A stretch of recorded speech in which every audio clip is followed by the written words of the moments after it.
Good day, everyone.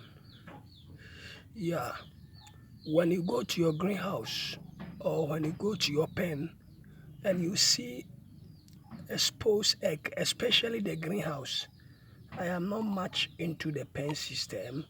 Apostle is much into the pen system.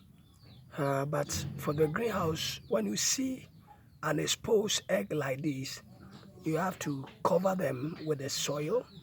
Just put them in one place and cover them. You see, some is hatching.